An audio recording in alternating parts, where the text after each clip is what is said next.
क्या आपने कभी सोचा था कि दो पड़ोसी मुल्कों के बीच के रिश्तों की दीवारें इतनी जल्दी कैसे ढह सकती हैं? क्या एक देश का अहंकार उसे सच में पूरी तरह कंगाल बना सकता है? और सबसे बड़ा सवाल तो यह है कि जिस भारत को कल तक आंखें दिखाई जा रही थी, आज वही भारत उस मुल्क की आखिरी उम्मीद कैसे बन गया?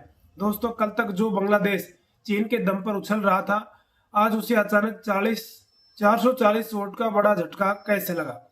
एक ऐसा झटका जिसने ढाका के सत्ता के गलियारों में सन्नाटा पसार दिया है। आलम यह है कि आज वहां की सरकार अपने अस्तित्व को बचाने के लिए पूरी दुनिया में केवल भारत की ओर टकटकी लगाए देख रही है। लेकिन इस पूरे घटनाक्रम के पीछे की कहानी इतनी सीधी नहीं है जितनी ऊपर से दिखाई देती है। ये एक ऐसा रणनीतिक खेल है जिसमें एक तरफ कर्ज का जाल है, दूसरी तरफ कूटनीतिक चाल है और बीच में फंसी है लाखों लोगों की तकदीर। पिछले कुछ समय से बांग्लादेश ने जिस तरह का रुख अपनाया था, वह किसी भी पड़ोसी मुल्क के लिए चिंता का विषय था। लेकिन अब वक्त ने ऐसी करवट ली है कि जिसे वह दुश्मन मानकर अपनी सुरक्षा के लिए खतरा समझ रहा था, वही भारत अब उनके लिए तारणहार बनकर उभर रहा है।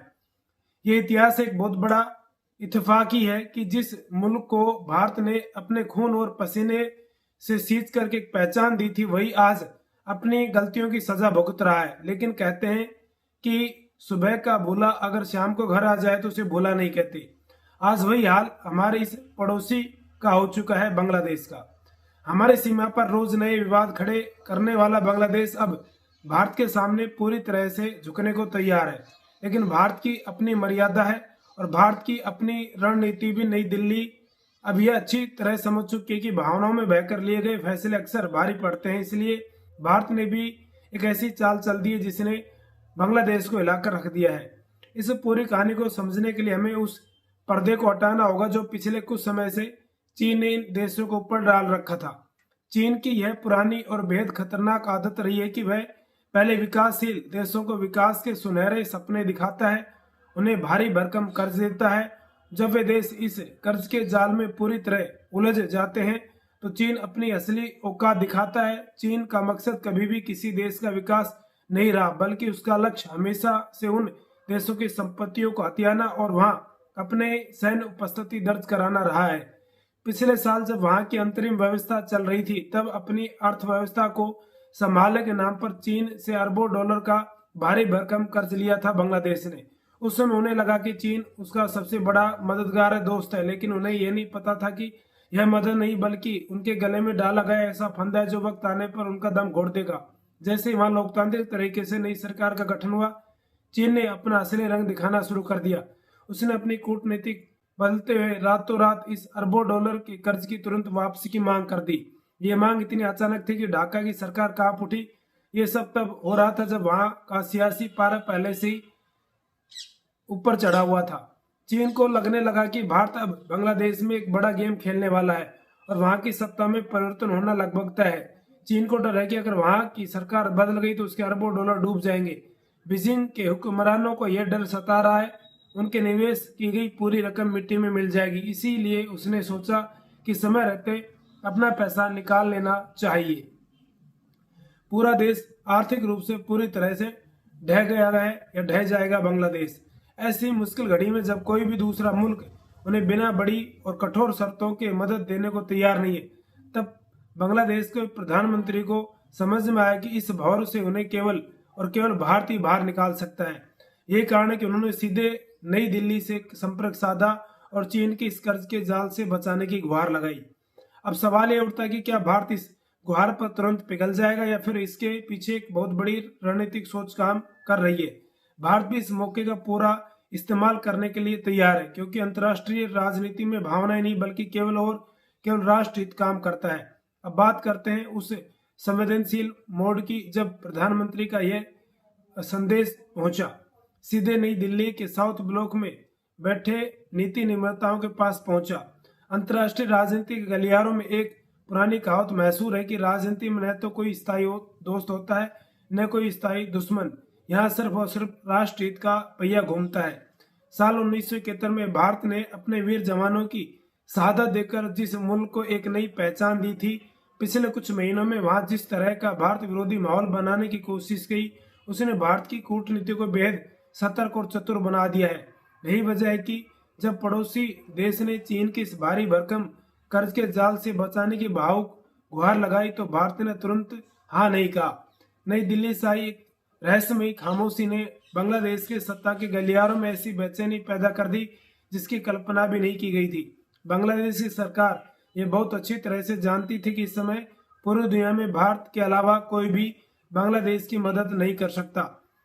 इस गहरे संकट से केवल भारत ही उन्हें बाहर निकाल सकता है।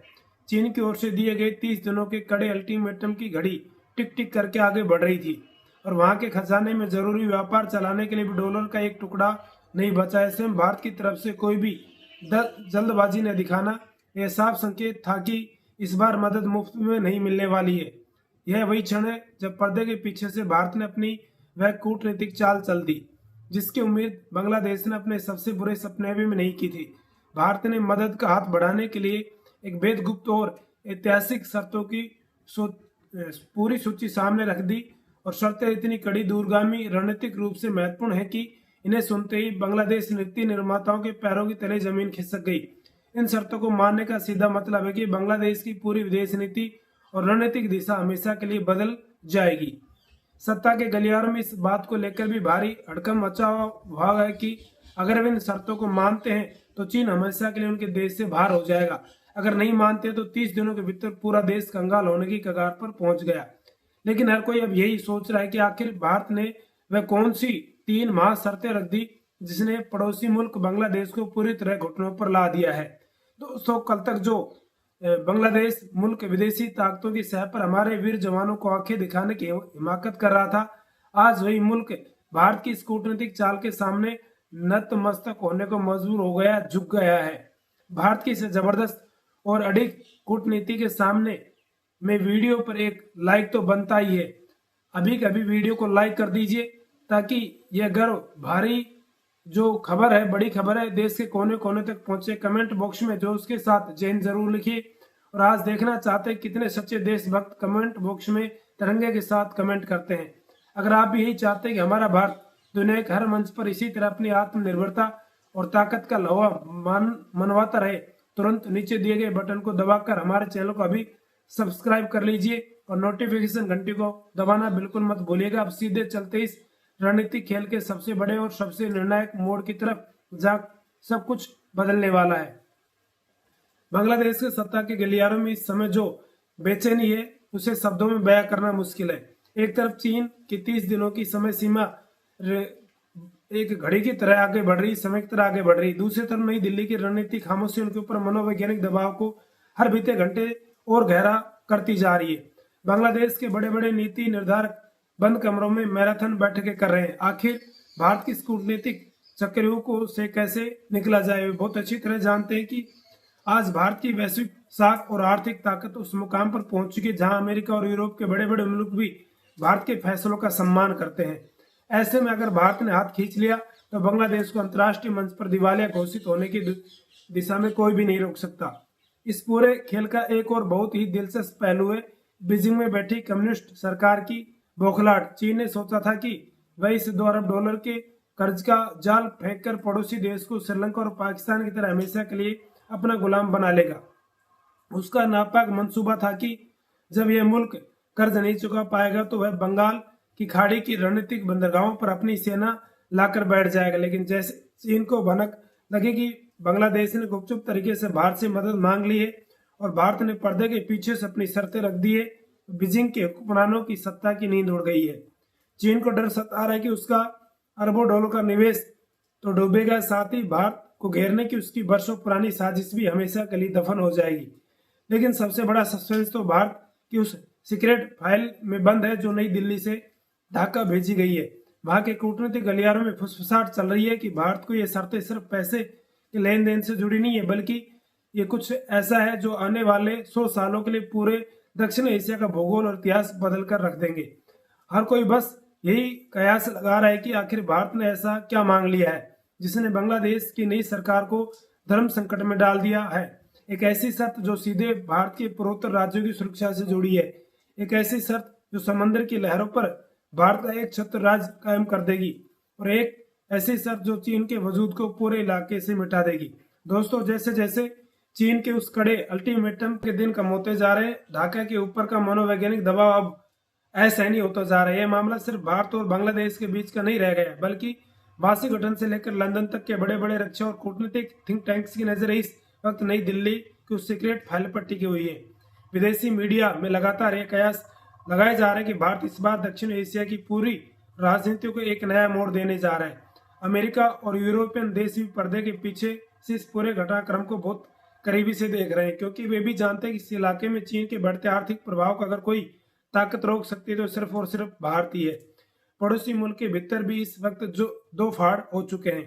वहां के कुछ वरिष्ठ रणनीतिकारों का मानना है कि भारत की शर्तों को बिना किसी नखरे के तुरंत मान लेना चाहिए, क्योंकि भारत एक ऐसा जिम्मेदार देश है जिसने संकट के हर दौर में उनकी संप्रभुता का सम्मान किया है। वहीं दूसरी तरफ कुछ ऐसे तत्व भी हैं जो इस बात से डरे हुए हैं कि इन शर्तों पर दस्तखत करते ही उनके देश में चल रहा भारत विरोधी एजेंडा हमेशा हमेशा के लिए खत्म हो जाएगा।